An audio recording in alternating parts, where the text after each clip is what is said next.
keep digging deeper into their pockets to make ends meet. The country's unemployment rate is skyrocketing, and the impact of the COVID-19 pandemic is also being felt. Everything is going up and up. The cost of fuel, food, electricity, and other goods. Well, let's take a quick look now at what people are doing to survive. This hour, we've got reporter Nobesuthu Hechana, who has been up and about in parts of the Western Cape province. Nobesuthu, good afternoon. Well, yeah, I mean, everybody in South Africa currently is facing or feeling the pinch of the high cost of living. Well, certainly, Braden, but it's been more for those who've been struggling to get jobs or permanent employment. And I'm now joined by Natasha Adams, who was telling me earlier on that for the past year, she's been doing odd jobs because she's one of the group that was retrenched just before COVID-19, the pandemic. Natasha, can you just give us your backstory? I mean, you've been unemployed since 2019. What happened? So basically, I started working at a young age to support my parents. My dad fell ill, and I dropped out of grade 10 to support my parents. So I started working for Peter Blonde Associates. We got retrenched, and ever since that, I've been at home. And then I applied for City of Cape Town position, and I got it. But due to COVID, only 3 months, so our contracts was terminated.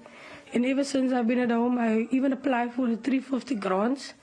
But when I go on the link, it says UIF registered, but I'm not UIF registered. So ever since I've been doing odd jobs here and there, helping people and helping in the house. But mostly my mom gets a grant. My sister works. My aunt also stays here. But basically, we just like from hand to mouth every week or so. But yeah, I'm surviving. The grace of God, I'm surviving. But I'm really looking for a permanent job now. Sending CVs out, phoning, going interviews, but nothing comes back. And how has that impacted the family? Obviously, because you do say that you are dependent on your mother's grant and you have your aunt who's staying here. So you're saying you're surviving, but how? It's very difficult. It's frustrating sometimes. You don't have of your own. You don't want to ask your parent. Then she must take something and then she must split it between us now to buy maybe groceries or toiletries, but it's very difficult. But like I said, it's frustrated. I just want to find a job, and I can do anything. Basically, I can do anything, but I just want to find a job that I get my own salary to support my family. Not for me, but for my family mostly. All right, thank you very much, Natasha. Well, Braden, that has been the reality for some who have been struggling to find jobs, but while others are able to survive, it is like what we heard from Natasha.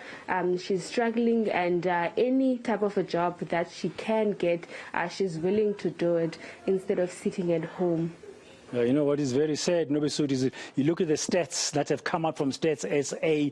I think the 2/3 of the people who lost jobs since COVID-19 last year are women in our country. And we know that women, normally, the majority of households in our country are headed by women. And if they don't have jobs, it's really, really tough. Thank you very much, Nobesuthu Hechana, for that quick interview there with Natasha Adams in Bella in the Western Cape, one of millions of South Africans who are currently unemployed.